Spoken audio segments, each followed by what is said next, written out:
Hello and welcome back to Women's Football Talk. Today we are continuing our WSL preview of each team, and today it is the turn of Manchester United. Now, last season was a rather disappointing league campaign for the Red Devils as they finished in 5th after a very impressive season before where they finished in 3rd and managed to get Champions League football.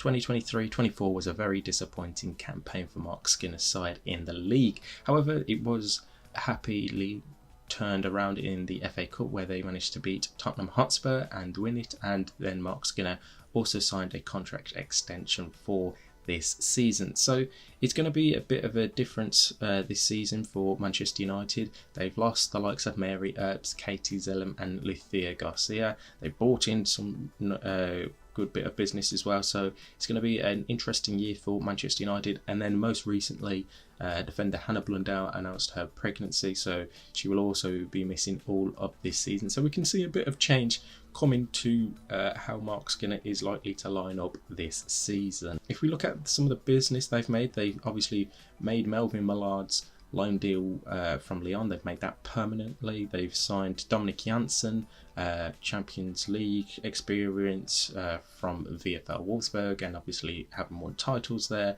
And then they've also brought in Salim Bizet from Tottenham Hotspur, so they have more options out on the wide wings for Manchester United.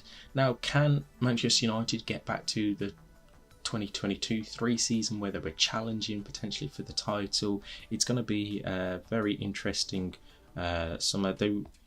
Season, should I say. There were definitely reports saying they were looking at a keeper. Obviously now Fallon Tullis-Joyce is expected to be the number one option, with Safia Middleton-Patel as the backup throughout the season. It's a bit question marks in that because Tullis-Joyce didn't really play much. She's had experience in some of the cup games, but it was obviously Mary Earps' position for a long time where she would play most of the games. So I think that's going to be really interesting to see how she does in her first full season campaign as United's number one.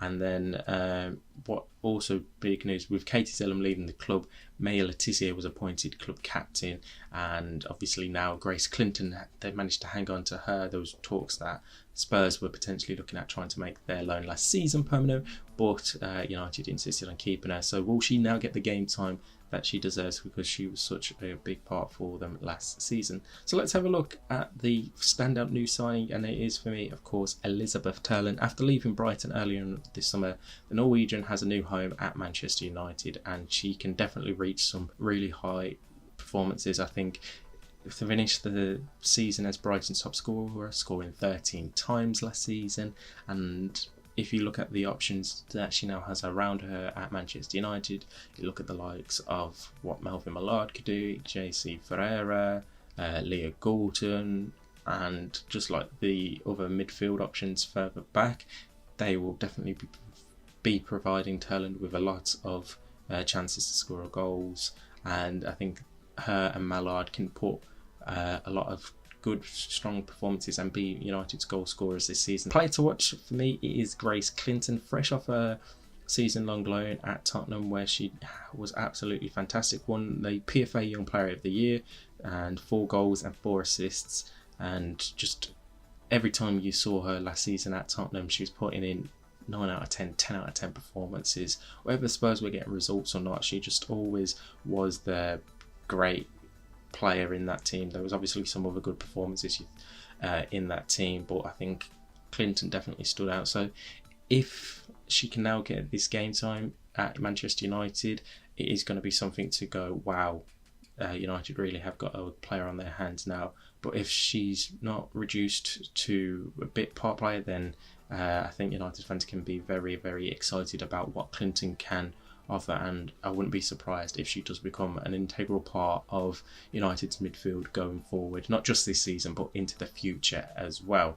And then the breakout young player for me is Emma Watson, the young Scottish international. Missed all of last season due to picking up an ACL injury. 18 years old, she had a full pre-season behind her in terms of getting fitness back. She's even made 1 or 2 appearances in some of their pre-season friendlies, and yeah, again, a nice, talented young midfielder. We saw what she was able to do at Rangers. like Clinton can put in some really great performances, one for the books, and I think United will be very, very happy, even just getting some minutes out of her throughout the season, just slowly getting more and more minutes off the bench you'd expect for Watson. And I think it is something that you look at that midfield, and whilst it may not be the world-class level of Chelsea or Arsenal or what Manchester City can provide, it is such young talent, and can they get them all gelling and playing regular minutes? And then I think they've got very high futures, Watson especially, and hopefully this season she can get those minutes. So let me know your thoughts on Manchester United this season. How do you see them doing? What do you expect from their new signings? Who you think their standout new signing will be, the breakout player and the breakout young player? In the meantime, make sure you like and subscribe and turn on the post notification bell so you never miss the videos. Make sure you're following us on Twitter or X at WF Talks, and follow us on Instagram at Women's Football Talk, all one word. And we also have plenty of articles out over on our Substack page, womensfootballtalk.substack.com. In the meantime, we'll see you tomorrow for Tottenham Hotspur.